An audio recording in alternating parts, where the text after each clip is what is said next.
Now, it's not clear yet how Australia's new minority government will affect its relationship with Asia. As Julia Gillard contemplates her new ministry, it'll be tempting to slot Kevin Rudd into foreign affairs.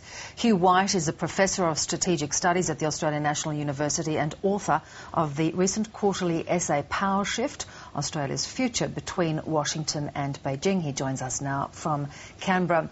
Hugh White, let me put this to you right off the bat. Would Kevin Rudd be the right man for foreign affairs? Well, Bev, brings to foreign affairs formidable credentials, of course. He knows a great deal about the issues. His fluency in Mandarin is a genuine asset. But on the other hand, his performance on foreign affairs issues in government as Prime Minister was not that impressive.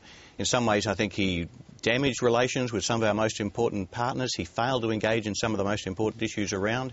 And there is always a nagging question as to whether Prime Minister is really the job he wants. Foreign Minister is really the job he wants, or whether he's not still after Julia Gillard's job. So I do think it would be at least a risky call on her part to put him into that job.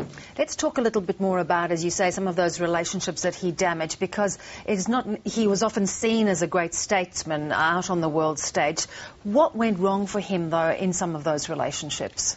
Well, I think there's a couple of things at work there. The first is that he did develop a style of policy which focused on grandiose announcements with insufficient follow-through. So the idea that, for example, we'd build a whole new Asia-Pacific community, which he sort of sprung on the world without carefully developing it, I think offended quite a few of the key players around the region, really damaged the chances of not a bad idea eventually succeeding.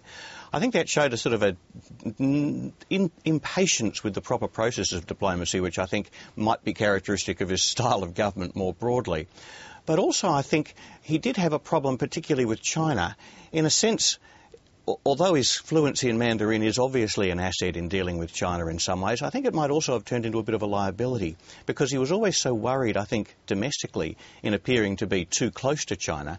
He almost bent over the other way and was prepared, for example, to start putting together defence policies which projected China as a threat in a rather simplistic way. I think he worried Japan a lot because of his reluctance to really engage with Japan on key issues. And in the end, I don't think he actually did that much for our relationships with the United States either.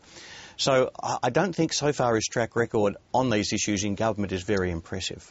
And Julia Gillard surely would be aware of all of these issues, despite the sort of external pressure for her to put him into what seems to be the logical slot. Well, I